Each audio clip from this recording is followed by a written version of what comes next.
back in 2014, early 2014, I was diagnosed with thyroid cancer.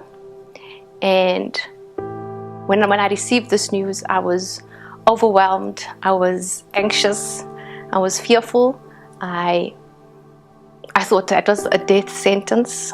I then was informed that I would have to go for a procedure in order to have my thyroid removed, especially on the side where the cancer was.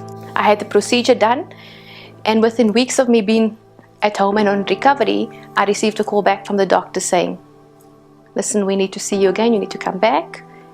And that's when I got some more bad news saying, unfortunately, we found that the cancer has moved to the left side of your thyroid.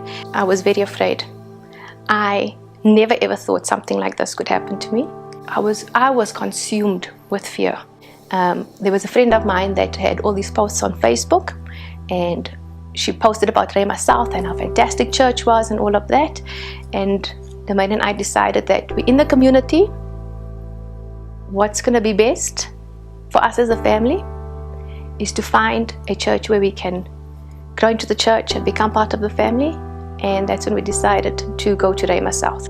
We didn't know the words to the worship songs, but there was one song that stood out for me, which was His Love Ran Red.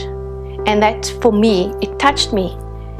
It touched me that morning in Sunday service, and I just knew that I've been set free. I'm healing.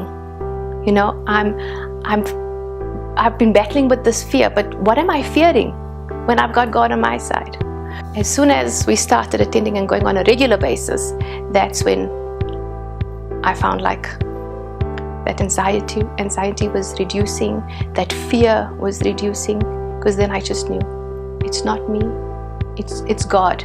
The messages that Pastor Donovan gave, also when Pastor Donovan spoke, it's like those messages were directed at me, those messages were directed at my family. There was so much that we learned through those messages that helped me and my family cope with the situation that we were facing.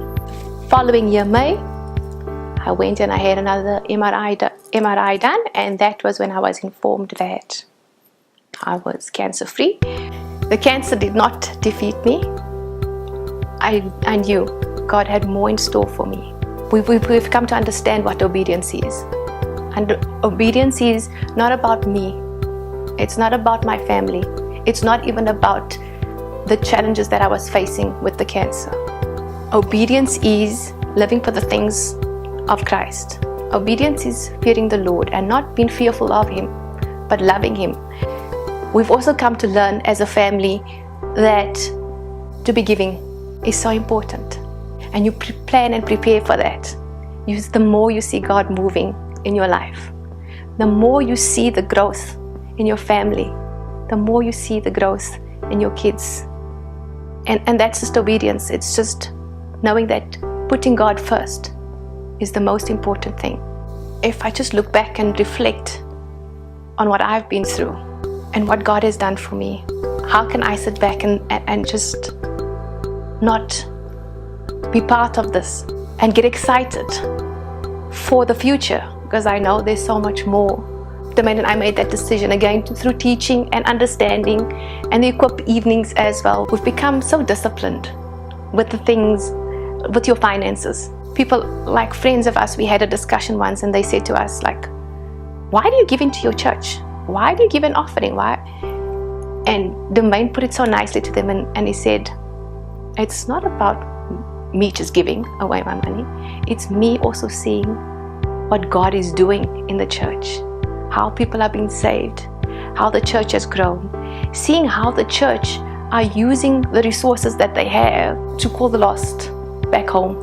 We look at the renovations at the church and how the church is just growing, and the extensions, and we know that is just because there's more people to come, more people to worship God. I'm just excited about my family serving in God's house. You just want to be part of the more that God has in store for the church, the more that God has in store for my family and for the community. There's no price that I could have paid for my healing. The ultimate sacrifice and price has been paid, and that's Jesus. People ask, what's different about you? What's different about your family? And it wasn't hard to explain and say, it's not me. It's God.